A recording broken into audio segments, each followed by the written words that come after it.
କଟକମଣ ଗ୍ରାମରେ ଦେଖାଦେଇଛି ବର୍ଷାର ବିତ୍ପାତ।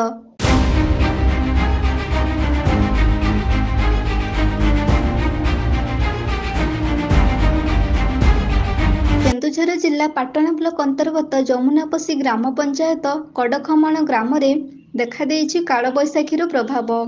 ଖୁବ୍ ଜୋରରେ ପବନ ବହିବା ସହିତ କୁଆପଥର ବର୍ଷା ଏ ଅଞ୍ଚଳ ପାଇଁ ଆତଙ୍କ ସୃଷ୍ଟି କରିଦେଇଛି। ଏହାର ପ୍ରଭାବରେ ସେମିତି କିଛି କ୍ଷୟକ୍ଷତି ଘଟି ନଥିଲେ ମଧ୍ୟ କାଳବୈଶାଖୀର କାଳରୂପ ଜନସାଧାରଣଙ୍କ ମନରେ ଭୟ ସୃଷ୍ଟି କରିଦେଇଛି।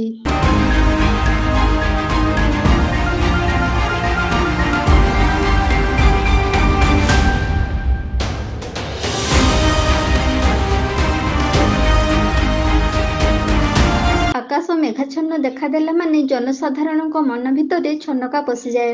କାଳେ ଗ୍ରାସ କରି ବସିବ କି କାଳବୈଶାଖୀର ଉଗ୍ରରୂପ। ବାତ୍ୟାରେ ପରିଣତ ହୋଇ ଜନଜୀବନକୁ ବିପଦରେ ଢାଙ୍କି ଦେବ କି ଏ ଭୟ ସୃଷ୍ଟି ହୁଏ ପ୍ରତ୍ୟେକ ମଣିଷ ମନରେ।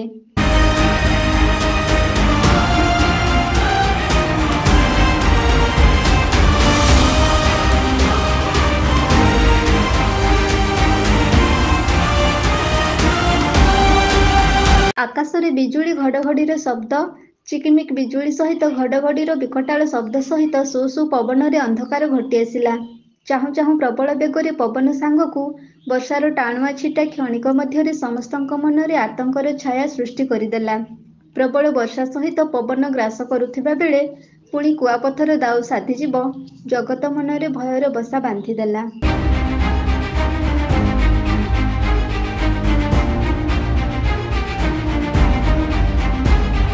ଏହି କୁଆପଥର ଜନିତ ଝଡ଼ ବର୍ଷାରେ କାହାରି ସେମିତି କିଛି କ୍ଷୟକ୍ଷତି ହୋଇ ନଥିବା ବେଳେ ଝଡ଼ ବର୍ଷା ଛାଡ଼ିଯିବା ପରେ ମଧ୍ୟ ଲୋକଙ୍କ ମନରୁ ଭୟ ଛାଡ଼ୁନାହିଁ।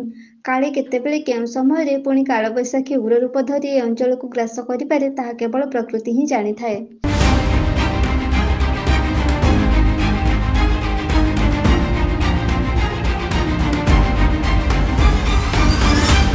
କେନ୍ଦୁଝରରୁ ବାସୁଦେବ ସିଂଙ୍କ ରିପୋର୍ଟ, এবি ନ୍ୟୁଜ୍।